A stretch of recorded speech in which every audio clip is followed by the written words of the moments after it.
Le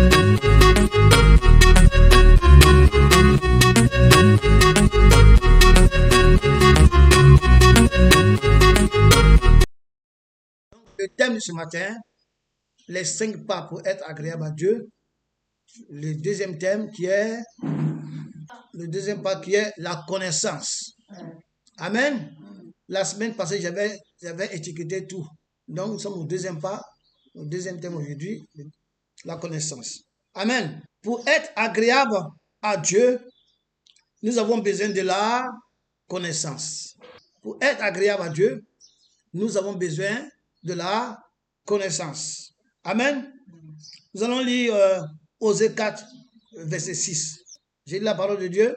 Mon peuple est détruit parce qu'il lui manque la connaissance. Puisque tu as rejeté la connaissance, je te rejetterai et tu seras dépouillé de mon sacerdoce. Puisque tu as oublié la loi de ton Dieu, j'oublierai aussi tes enfants. Ici, la Bible dit que le peuple de Dieu est détruit par manque de connaissance. Donc, le deuxième pas, pour être agréable à Dieu, il te faut quoi? La connaissance. Donc, après la nouvelle naissance, tu vas te dépouiller des choses de ce monde. Et après le dépouillement, tu vas chercher la connaissance de ton Dieu. Amen. Mais qu'est-ce que la connaissance? On va lire de nouveau Proverbe 2, verset 6. Car l'Éternel donne la sagesse. De sa bouche sortent la connaissance et l'intelligence. Ici, c'est Salomon qui dit ça. Salomon dit, dans la bouche de Dieu sortent la connaissance et l'intelligence. Nous allons lire encore Matthieu 4, 4. Là, ici, c'est Jésus qui parle. Donc, Jésus a dit ici, Jésus répondit, il est écrit, l'homme ne vivra pas de pain seulement, mais de toutes paroles qui sortent de la bouche de Dieu. Donc ici, on parle de la bouche de Dieu. Amen. On parle de la bouche de Dieu. Salomon dit que de la bouche de Dieu, sortent la connaissance et l'intelligence. Jésus aussi dit que de la bouche de Dieu sortent la parole. Donc, la connaissance et l'intelligence, la parole, tout ça, c'est la même chose. Donc, en conclusion, la connaissance et l'intelligence, c'est la parole. Celui qui a la connaissance, il a la parole. Celui qui a la parole, il a la connaissance et l'intelligence. Le peuple de Dieu, au temps d'Osée, amen, dans le temps du prophète Osée, avait rejeté la parole. En ce temps-là, il avait rejeté la parole. Et ce verset-là aussi, c'est une prophétie aussi. La prophétie concerne Jésus-Christ. Quand Jésus-Christ était venu, amen, le peuple d'Israël, les Juifs l'ont rejeté. Donc ce verset-là parle de deux choses. Au temps d'Osée, les gens aussi avaient rejeté la parole. Amen, avant la venue du Christ. Quand Christ est venu, ils ont encore rejeté la parole. Amen. Mais nous allons parler de la parole aujourd'hui. Donc, le peuple de Dieu au temps d'Osaïe avait rejeté la parole. Donc, la fonction royale se fait dans l'Église. L'Église, c'est nous. Donc, pour marcher avec Jésus, pour être agréable au Seigneur, il nous faut avoir l'Esprit et sa parole. Vous comprenez? Pour être agréable, amen, à Dieu. Pour être agréable au Seigneur, il nous faut avoir l'Esprit. Il nous faut avoir l'Esprit et sa parole. Donc, l'Esprit fait quoi? Il parle. Amen. Jésus fait quoi? Il parle, non? Dieu parle, ou bien Dieu est muet. Dieu parle. Donc, pour être agréable à lui, il faut d'abord avoir quoi? Son esprit. Amen. Et il faut connaître la parole de l'esprit. Donc, si tu veux être agréable à Dieu, premièrement, il faut d'abord avoir l'esprit de Dieu. Et ensuite, avoir la parole de Dieu. Quand je dis avoir, ça ne veut pas dire qu'il met ça dans la peau, se promener. Ça veut dire connaître la parole de Dieu. Connaître la parole de Dieu. Être dirigé par cette parole-là. Être conduit ou conduit par cette parole-là. C'est de ça que je parle. Pour être agréable à Dieu, il faut avoir la parole, il faut avoir l'esprit et sa parole. Parce que l'esprit parle. Amen. L'esprit parle. Tous les esprits parlent. Même le diable, il parle. Les démons, ils parlent. Les sorciers, ils parlent. Tout ce qui est esprit parle. Donc Dieu qui les a créés, lui aussi, il parle. Dieu qui nous a donné une bouche là. Si nous a donné une bouche, lui aussi, il a eu quoi? Il a une bouche. Si nous a donné des yeux, ça veut dire quoi? Lui aussi, il a des yeux. Il dit, faisons l'homme à notre image. Donc, parce que nous sommes, c'est comme ça il est. Notre morphologie, tout et tout. Amen. Donc, il faut avoir l'esprit avec toi, en toi, et il faut avoir la parole. Avoir la parole, c'est pas mettre ça dans la poche. Avoir la parole, c'est connaître la parole de Dieu. Connaître le logos. Avoir le réma. Être conduit par l'esprit au travers de sa parole. La Bible dit dans Jérémie 1, verset 12, que Dieu veille sur sa parole pour la faire quoi? Pour l'accomplir. Donc Dieu, c'est l'esprit. Il veille sur sa parole, il veille sur ses écrits. Ce qu'il a dit, là, il veille dessus. Pour accomplir ça. Pour ne pas que tu dises, ah, mais Dieu, c'est un faux. Hein. Il m'a dit que s'il y a ça, il allait faire ça. J'ai fait ça, mais il n'a pas fait. Il n'y a personne qui peut prendre Dieu à défaut par rapport à sa parole. Il veille sur sa parole. Amen. Donc, pour être agréable à Dieu, il faut avoir l'esprit et la parole de l'esprit. Il faut avoir le Seigneur et il faut connaître quoi? Sa parole. Amen. Plusieurs chrétiens ont le Seigneur en eux. Ils sont baptisés d'eau, baptisés du Saint-Esprit. L'Esprit est là, mais ils n'ont pas la parole. Ils n'ont pas la parole de l'Esprit, ni la parole écrite, ni la parole réma. Ils viennent à l'église comme ça, ou bien les lecteurs. Ils lisent la Bible, et puis c'est fini. Ils n'ont aucune explication venant de l'Esprit. Ils n'ont aucune explication, ils n'ont aucune connaissance en profondeur de la parole de l'Esprit. Amen. Nous allons avancer. Donc, il faut avoir l'esprit et sa parole. Il y a des gens qui ont l'esprit, mais ils n'ont pas la parole. Quand ils disent qu'ils n'ont pas, ça veut dire qu'ils ne connaissent pas, ils n'ont pas la connaissance de la parole. Amen. Ils n'ont pas l'intelligence de comprendre la parole. Parce que c'est l'esprit qui donne. On continue. Nous devons avoir la connaissance. Jean 14, 23 à 24. Jésus lui répondit, si quelqu'un m'aime, il gardera ma parole, et mon Père l'aimera. Nous viendrons à lui et nous ferons notre demeure chez lui. Celui qui ne m'aime pas ne garde point mes paroles. Que la parole que vous entendez n'est pas de moi, mais du Père qui m'a envoyé. Qu'est-ce qu'il veut dire par là?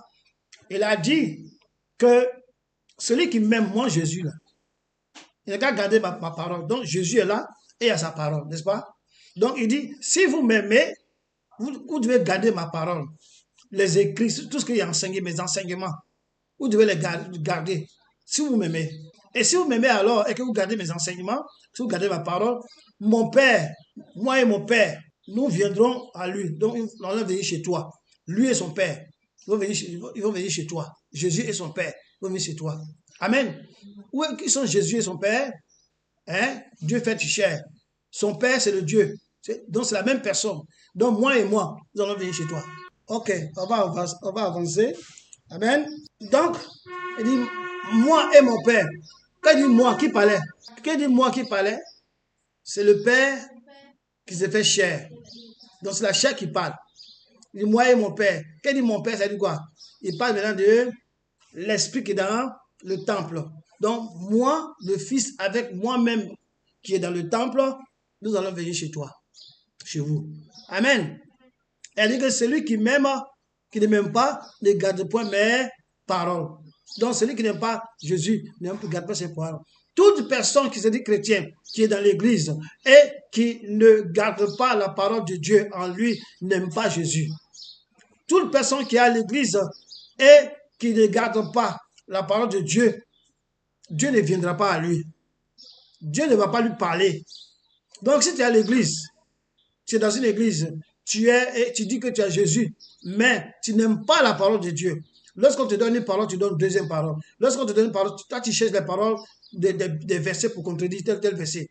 Quand on te donne un verset, au lieu de chercher à comprendre le verset, pourquoi ceci, tu sors et puis tu donnes un autre verset. Et quand on donne, tu fais la guerre des versets.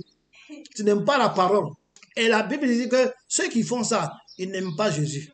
Parce que s'ils aiment Jésus là, ils vont chercher à non seulement à avoir la parole de Jésus et à la comprendre. Amen. À la comprendre. Quand il garde sa parole, c'est-à-dire que lire, comprendre et mémoriser. Amen. C'est ça qu'il s'agit. Donc, toute personne qui est dans l'église, qui dit qu'il aime Jésus, qui marche avec Jésus, mais au contraire, et ne garde pas la parole de Jésus, il n'aime pas la parole de Jésus, il prend la parole de Jésus pour chercher l'argent, il prend la parole de Jésus pour se glorifier, il prend la parole de Jésus pour se faire connaisseur, il prend la parole de Jésus pour faire la guerre des versets. Cette personne-là, Jésus dit qu'il ne l'aime pas, que lui n'aime pas Jésus. Et si tu n'aimes pas Jésus, alors Jésus ne viendra pas chez toi avec son Père. Amen. Donc si quelqu'un n'aime pas Jésus, si quelqu'un aime Jésus, il gardera sa parole. Et il faut grandir. Pour grandir, il faut se nourrir de la parole. Pour grandir, il faut se nourrir de la connaissance. Donc toute personne qui refuse de se nourrir de la parole, qui s'en fout de la parole, qui ne lit pas, qui ne sait pas la comprendre, à faire ce que la parole dit, la Bible dit que tu n'aimes pas Jésus. Or, quand tu es comme ça, tu ne peux pas grandir spirituellement. Pour grandir spirituellement, il faut la parole. Il faut la lire, la méditer, la comprendre. Amen. Se nourrir de la parole. Et ensuite viendra la connaissance. La connaissance vient après. Donc, tu lis la parole, tu la médites. Amen. Tu la mémorises. Et le Saint-Esprit qui est en toi va, au travers de la parole que tu lis, te donner quoi? L'intelligence. Que tu puisses la comprendre. Amen. On va lire Colossiens 3, verset 10. Et ayant revêtu l'homme nouveau, qui se renouvelle dans la connaissance, selon l'image de celui qui l'a créé. Amen.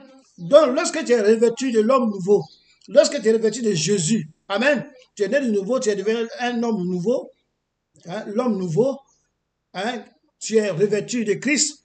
La Bible dit que tu renouvelles la connaissance chaque jour selon la parole de Dieu, la connaissance de Dieu. Donc chaque jour que tu médites, tu lis, toi l'homme nouveau, tu te renouvelles dans la connaissance selon l'image de Dieu. Donc si tu ne lis pas, hein, tu ne peux pas grandir. Si tu ne lis pas, tu ne peux pas renouveler, tu ne peux pas être renouvelé dans la connaissance. Or, il faut lire pour avoir la connaissance. Donc, l'homme nouveau en nous se nourrit de quoi? De la parole, la connaissance. Amen. On va lire maintenant Colossiens 1, verset 10. Colossiens 1, verset 10. Amen. Je lis la parole. Pour marcher d'une manière digne du Seigneur et lui être entièrement agréable, portant des fruits en toutes sortes de bonnes œuvres et croissant par la connaissance de Dieu. Donc, si tu n'as pas la connaissance de Dieu, tu ne peux pas grandir spirituellement. Or, pour avoir la connaissance, il faut lire, méditer. Vous comprenez? Il faut lire et méditer. Et la connaissance vient. Donc, quand Dieu dit que tu as rejeté ma parole, ça veut dire que tu as rejeté la connaissance. Parce que si tu rejettes la parole, si tu ne lis pas, tu ne médites pas, tu ne la connais pas, l'intelligence que Dieu donne dans la méditation, dans la lecture de la parole de Dieu, cette intelligence ne va pas venir sur toi. Donc, c'est là qu'il s'agit.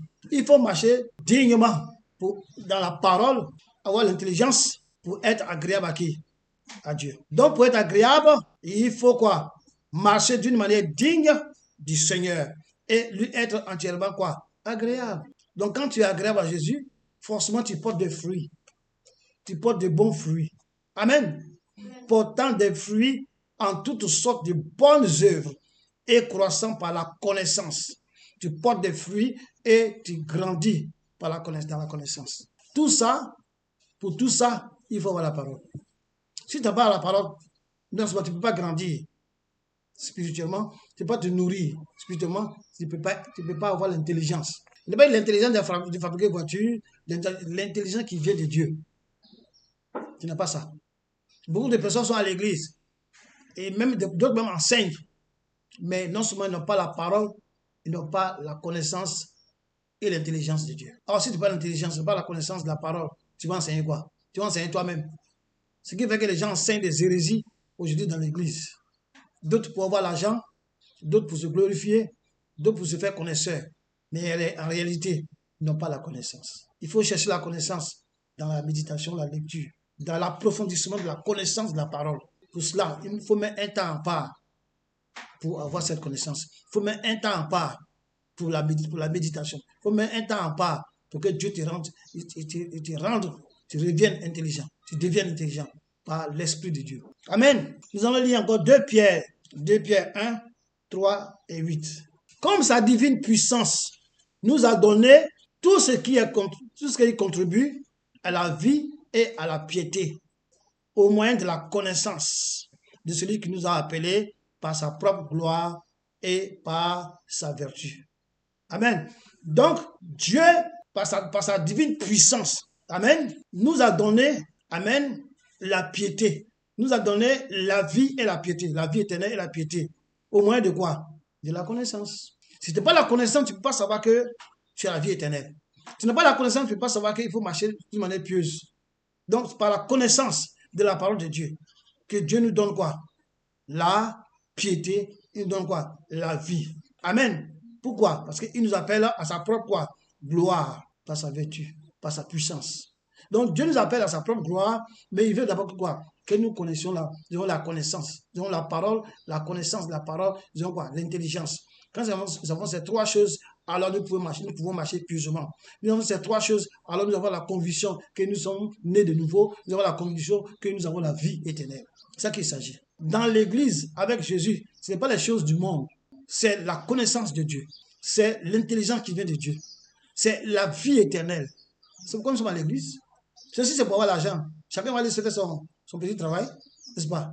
Dimanche, tu te lèves, tu vas faire ton petit travail, devant la plage, c'est tout. Mais on vient ici pour approfondir la connaissance de la parole de Dieu. Ensuite, la comprendre véritablement et acquérir l'intelligence que Dieu donne à ceux qui s'intéressent à sa parole.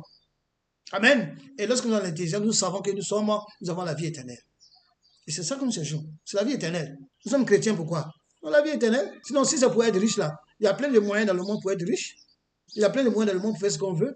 Mais le monde ne peut pas donner la vie éternelle. C'est vrai, le monde peut donner la richesse, mais Dieu aussi donne la richesse. Mais en plus de la richesse, tu as la vie éternelle. Mais le monde te donne la richesse. En plus de la richesse, tu as la mort éternelle. Tu vas choisir quoi? La mort éternelle ou la vie éternelle? Tu as la vie éternelle. Et puisque Dieu aussi donne, il m'a dit que l'or et l'argent de son monde, tout ce qu'il y a de son monde, c'est pour lui. Amen. Donc, c'est ça qu'il s'agit. On va lire verset 8.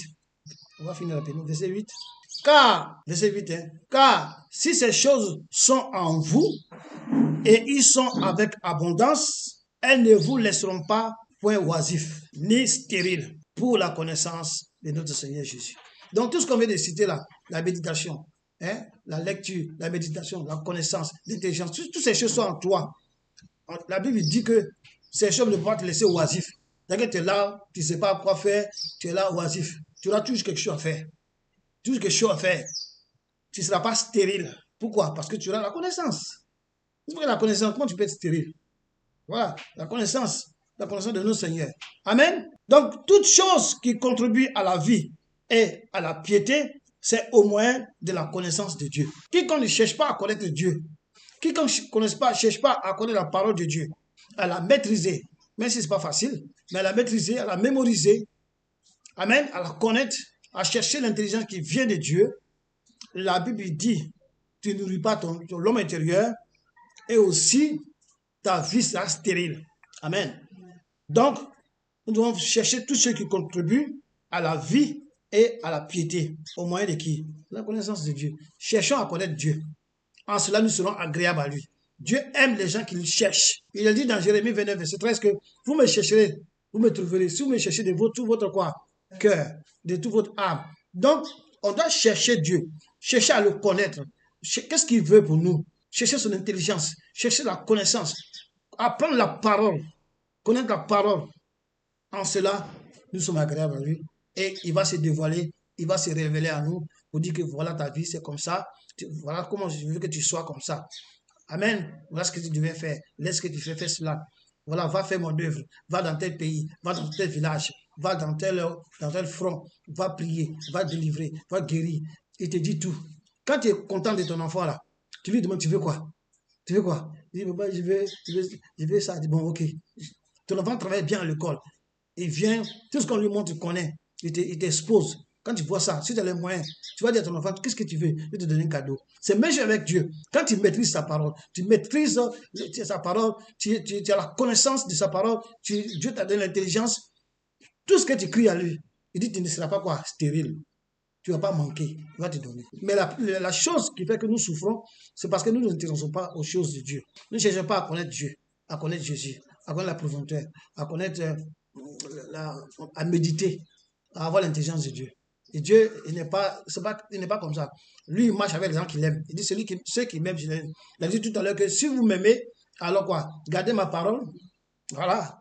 Si tu t'en fous de ma parole, moi je m'en fous de toi. Donc, nous, on a des sentiments. Dieu aussi il a des sentiments. Il n'est pas un bois. Dieu est un esprit. Amen. Donc, c'est-à-dire l'enseignement. Cherchons la connaissance, la compréhension en la profondeur de la parole. Pas chercher en haut seulement. Chercher à rentrer dedans. Comme il expliquait tout à l'heure, qu'il a dit que là, au début, la parole est devenue chair. Donc, s'il est devenu chair, il était quoi? Il était esprit. Il dit que la parole qui est devenue chair, c'est que le Fils. Donc la parole qui est devenue chair est le Fils. On sait que la parole, c'est le Père. Donc, c'est le Père qui est le Fils, les deux qui sont venus. Donc, on a dit que lui-même a dit que le corps, là, c'est mon temple. Donc, le Fils, là, c'est le temple de Dieu. Dieu est dans le Fils et le Fils est dans Dieu. Il faut qu'on ait dans la profondeur. Donc, c'est ce qu'il s'agit. Alors, nous devons chercher la connaissance, vraiment. Nous devons chercher la compréhension dans la profondeur même de la parole. Amen. 2 Corinthiens 3, verset 6, des versets. Il nous a aussi rendu capables, amen. Il nous a aussi rendu capables d'être ministres d'une nouvelle alliance. Non de la lettre, mais de l'esprit. Car la lettre tue, mais l'esprit quoi? Vivifie. Amen. Donc la lettre, l'écriture, tue sans l'esprit. Quand tu lis la Bible, tu la lis, bloc, bloc, bloc, bloc.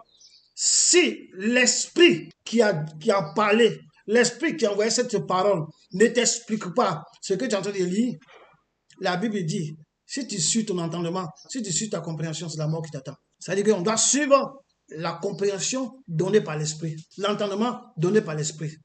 En dehors de cela, c'est la mort. Vous comprenez? Quand il y a la lettre, on parle des Écritures. Dans l'Ancien Testament, les gens n'avaient pas l'esprit, mais ils avaient la lettre, ils avaient les Écritures. Amen. C'est pourquoi il est fleur au pied.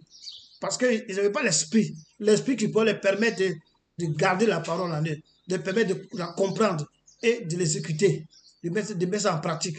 Cet esprit n'était pas en eux. Donc, ils avaient seulement la lettre et ils mouraient. Mais aujourd'hui, notre alliance, ce n'est pas seulement la lettre, mais c'est l'esprit. L'alliance, alliance d'esprit. Donc nous avons l'Esprit de Dieu en nous, nous sommes en alliance avec lui par le sang de Christ qui a coulé sur la croix, et l'Esprit étant en nous, aujourd'hui, nous avons la capacité de comprendre la parole de Dieu, nous avons la capacité d'aller en profondeur de la parole de Dieu, de la méditer, de la comprendre. Pourquoi? Parce que l'Esprit qui a parlé, l'Esprit qui a donné sa parole, il est en nous, il est à mesure de nous expliquer si on ne comprend pas. Il est à mesure de nous dire des choses si on ne comprend pas. Mais dans l'ancien temps, ils n'avaient pas l'esprit en eux. Ils avaient seulement les papiers. Donc, c'est ça que Paul dit ici, qu'il nous a donné la capacité d'être ministre, d'être ses serviteurs, d'être ses servantes. Amen. D'être un ministre, c'est quelqu'un qui est au service. Donc, cette alliance-là, ce n'est pas une alliance d'écriture seulement, comme l'Ancien Testament. Mais c'est une alliance non seulement d'écriture, mais aussi de l'esprit. Sans l'esprit, l'écriture n'est rien. Donc, si tu suis l'écriture seulement, sans avoir l'esprit, sans écouter l'esprit, sans obéir à l'esprit, tu cours à ta perte. Parce que ce que tu lis, c'est pas ça qui est la compréhension. Parce que la Bible s'explique elle-même. Or, pour avoir l'explication de la Bible elle-même, il faut quoi? Avoir l'esprit pour qu'il t'explique. Amen. C'est vrai, on vient à l'église, le pasteur, le prophète, l'enseignant, il enseigne.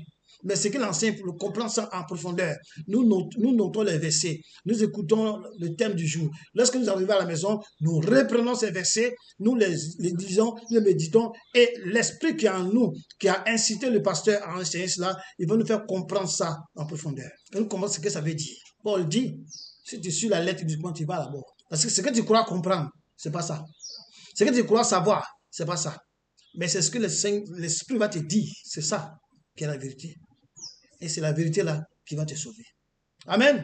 Donc, nous ne devons pas aimer le monde. Tous ceux qui aiment le monde ne peuvent pas écouter l'esprit. Tous ceux qui aiment le monde ne peuvent pas accomplir la volonté de l'esprit. Tous ceux qui aiment le monde ne peuvent pas être guidés par l'esprit. Parce que l'esprit, parce que leur âme est omnibulée, est focalisée sur le monde. Même si l'esprit parle, ils ne peuvent pas entendre. Même si l'esprit parle, ils n'entendent pas. Ils entendent que le bruit du monde. Ils entendent que les regards tournent vers les choses du monde. Or, pour connaître Dieu, il faut s'intéresser à sa parole. Pour connaître Dieu, il faut chercher à la comprendre, à la méditer. Pour connaître Dieu, il faut qu'il lui te donne l'intelligence qui vient de lui-même, que tu puisses connaître sa parole. Mais si tu ne t'intéresses pas à sa parole, que tu t'intéresses au monde, alors tu n'es pas agréable à lui. Tu n'es pas conduit par lui. Donc tu n'es pas son fils. Faisons très attention. N'aimons pas la gloire du monde. Beaucoup de personnes, à cause de la gloire du monde, ont abandonné Jésus. D'autres, à cause de la gloire du monde, ne veulent même pas venir à Jésus. D'autres, à cause de la gloire du monde, ils ne veulent pas faire la volonté de Dieu. Ils cherchent la volonté du monde. Amen. Nous faisons très attention à cela. Ne courons pas pour la gloire du monde. Amen. Mais plutôt pour celle à laquelle Dieu nous appelle. Dieu nous appelle à sa gloire. Amen. Dieu nous appelle à sa gloire. Dieu nous appelle à régner avec lui. Dieu nous appelle à être avec lui. Dans, comment on appelle ça? Jean 14, verset 2. Il a dit quoi? 2 à 3 là-bas. Il dit, je m'avais chez mon père. Et quand je me serai allé, je vais vous préparer une place. Et quand la place sera prête, je vais vous chercher. Si cela n'était pas, je n'allais pas vous dire ça. Mais c'est la vérité, je vais vous chercher. Donc il faut chercher celui qui vient nous chercher pour vivre éternellement avec lui. Parce que ce monde passe. Les choses de ce monde passent. Mais ceux qui suivent Jésus, qui attendent Jésus, venir les chercher pour aller là où ils vivent ensemble avec lui, ceux-là ne vont pas passer. Ils vont vivre éternellement. Et moi, je vais vivre éternellement. Amen. Cherchons la connaissance de Dieu et sa gloire. Mais pour connaître Dieu, pour avoir la connaissance, il faut d'abord voir. Lire sa parole, la méditer, la comprendre. Amen. Avoir l'intelligence de la comprendre. Ensuite, la connaissance vient. Amen. Et si tu as la connaissance, la gloire est à ta portée. Jésus-Christ en moi, l'espérance de la gloire.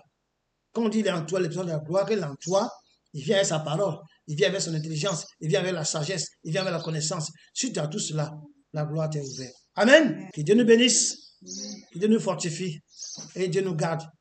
Au nom de Jésus-Christ. Amen.